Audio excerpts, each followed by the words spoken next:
Fala aí, aqui é o Danilo do Responde Aí. Vamos bater um papo sobre a introdução ao MHS. Então, ó, introdução ao movimento harmônico simples. Mas o que é movimento harmônico simples? Então, se liga. Imagina que eu tenho aqui um bloquinho ligado por uma mola. Você já viu isso em algum lugar, né?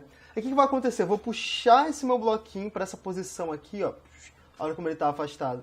E vou soltar. E o que vai acontecer quando eu soltar? Esse bloquinho ele vai começar a oscilar entre essa posição e essa. Vai ficar indo para frente e para trás, para frente e para trás. Ou seja, ele vai ficar oscilando em relação à posição de equilíbrio. Então, qualquer movimento oscilatório ao redor de uma posição de equilíbrio, a gente chama de movimento harmônico. Movimento harmônico, ele fica indo e voltando. Por exemplo, um pêndulo que está indo e voltando, também é um movimento harmônico. Beleza? Só que o que faz que ele seja simples é porque não tem atrito. Então, se ele é simples, ele fica fazendo isso aqui para frente, para trás, para o resto da vida, para sempre.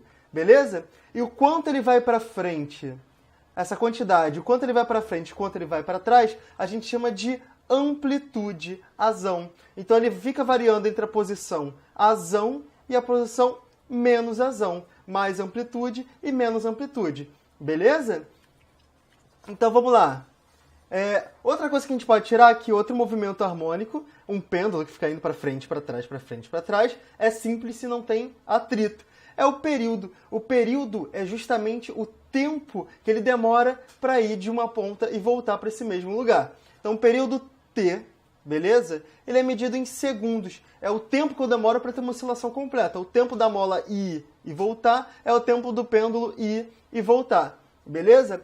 E a partir do período tempo que ele demora, eu posso tirar a frequência. A frequência, Fzinho, é o inverso do período. É quantas vezes acontece por segundo. Então, ó, se ele demora 2 segundos para ir e voltar, então a gente está realizando 1 sobre 2, meia oscilação por segundo. Beleza? Então, oscilações por segundo, segundo elevado a menos 1, a gente dá um nome de hertz.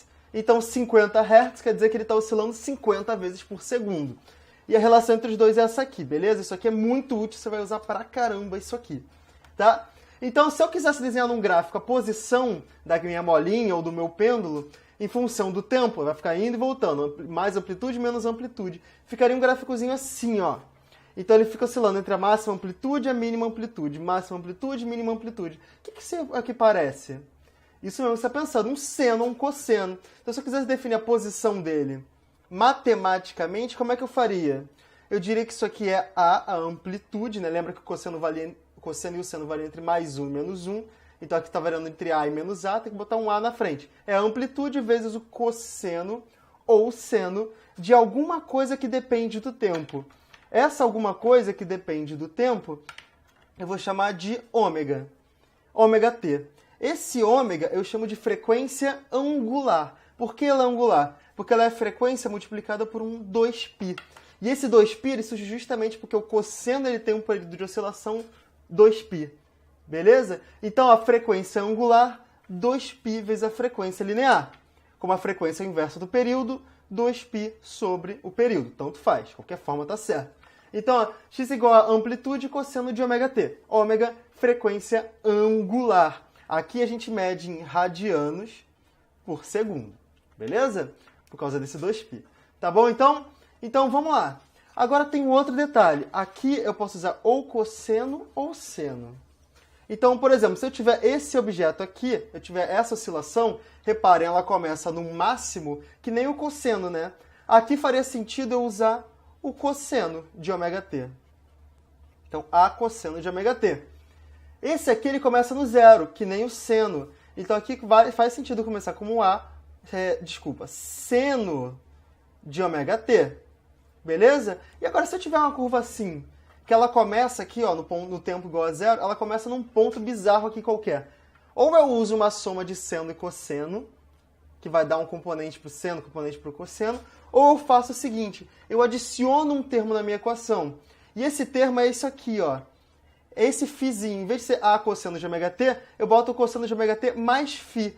Esse φ eu chamo de constante de fase. Está escrito aqui. É a constante de fase desse meu objeto, beleza? E a fase, ela diz onde que ele começou. Então, se for um cosseno, deveria começar aqui, mas se começou aqui é porque ele tem uma fase.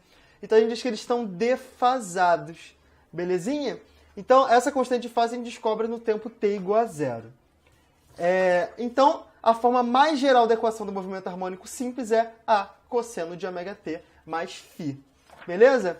E se eu quisesse, eu sei a posição, né? Mas se eu quisesse descobrir a velocidade no movimento harmônico? Pô, a velocidade, vamos dizer que a posição é isso aqui. A cosseno ou seno, pode aparecer como seno também, não se assuste. De cosseno de... aqui no cosseno, né? De ômega t mais φ. Se eu quisesse calcular a velocidade, como é que eu faria? Só lembrar que a velocidade é a derivada da posição em função do tempo. É só eu derivar isso aqui. A derivada do cosseno vai dar menos seno, menos o seno. E na hora que eu faço a regra da cadeia, esse ômega t vai um ômega para fora. Ômega A seno de ômega t mais φ. Lembra que o seno fica variando entre mais 1 e menos 1? A partir disso, quando ele for, por exemplo, menos 1, eu defino uma velocidade máxima. A velocidade máxima que um corpo atinge é ômega A, que é quando o seno vale menos 1. Então temos uma velocidade máxima, que é a frequência angular, 2πf, vezes a amplitude. Tá bom? E também posso definir uma aceleração, né? A aceleração ela vai ser a derivada da velocidade ou a derivada segunda da posição em relação ao tempo, tá bom? Então é só derivar isso aqui. A derivada do seno vai dar cosseno e vai outro ômega para fora. Vai ficar menos ômega ao quadrado A do cosseno de ômega t mais φ. E se alguém te pergunta assim, qual que é a aceleração máxima que eu posso chegar? A aceleração máxima que eu posso chegar, ômega ao quadrado A, que é quando o cosseno vale menos 1. Beleza? Então, é isso. Vamos lembrar aqui, presta atenção, no meu movimento harmônico aqui, esse meu corpo ele está indo para frente e para trás, tá bom? Quando ele está em menos amplitude ou em mais amplitude, ou seja, quando ele está na posição de deslocamento máximo, quando ele está mais contraído, a velocidade vai ser 0, porque ele vai chegar e vai parar. E nesse momento que eu tenho velocidade 0, eu tenho máxima amplitude, tenho máxima aceleração, ele vai estar mais acelerado para um lado ou para o outro.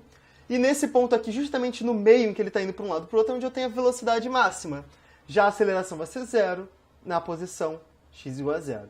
Tá? Então ele vai ficar variando entre a velocidade máxima e a velocidade 0. Velocidade máxima, velocidade 0. Máxima, 0. Máxima, 0. E a aceleração ao contrário. Muita aceleração, 0 de aceleração. Muita aceleração, puxando para cá, que vai se relacionar com a força. Beleza? Então lembrando tudo, frequência inverso do período. A equação mais geral que a gente tem para o movimento harmônico é posição em relação ao tempo. É amplitude cosseno de ômega t mais φ, onde o ômega é 2π vezes a frequência angular, né? Ou 2π sobre o período. E se a gente quiser a velocidade máxima, a gente deriva aqui, a gente vai ter ômega A. E a aceleração máxima, ômega ao quadrado, vezes essa amplitude. Beleza? Então, esse vídeo te ajudou? Responde aí, bons estudos!